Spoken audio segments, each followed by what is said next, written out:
2022 সালের জুন মাসে বুদাপেস্টে world championship চলছিল। অ্যানিটা আলভারেজ মেক্সিকান বংশোদ্ভূত এক আমেরিকান আর্টিস্টিক সাঁতারু দারুণ নিখুঁত এক রুটিন পারফর্ম করছিলেন। কিন্তু পারফরমেন্স শেষ হওয়ার পর তিনি আর জলে ভেসে উঠলেন না।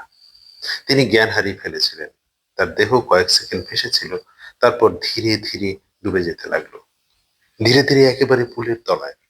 দর্শকেরা বুঝতেই পারলো না, বিচারকরাও না, সবাই হাততালি দিচ্ছিল।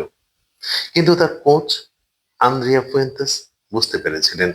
তিনি অ্যানিটাকে ভালো করে চিনতেন, জানতেন পারফরমেন্সের পর ওর কত সময় লাগে উপরে ভেসে উঠতে। তিনি হৃদয় দিয়ে অনুভব করছিলেন কিছু একটা গড়বড় হচ্ছে। আর এক মুহূর্ত দেরি না করে ঝাঁপিয়ে পড়লেন জলে। পোশাক পরে, জুতো পায়ে, একটু চিন্তা না করে সোজা তলিয়ে গেলেন। কোমর ধরে তুলে আনলেন অ্যানিটাকে। তিনি তাকে বাঁচিয়ে আনলেন।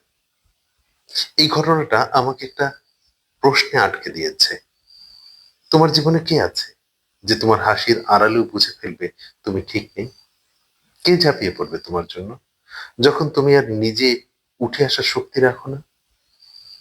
আর তার থেকেও বড় প্রশ্ন, তুমি কি এমন একজন কারো জীবনে?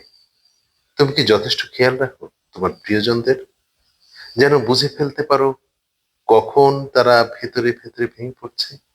নাকি তুমিও শুধু একজন দর্শক যে হাততালি দিচ্ছে আর বুঝতেই পারছে না তারা ভেতরে ভেতরে নিঃশেষ হয়ে যাচ্ছে? এই জীবনে আমাদের প্রয়োজন এমনই একজনের, যে হাসির আড়ালের কান্নাটাকেও বুঝে নিতে পারে।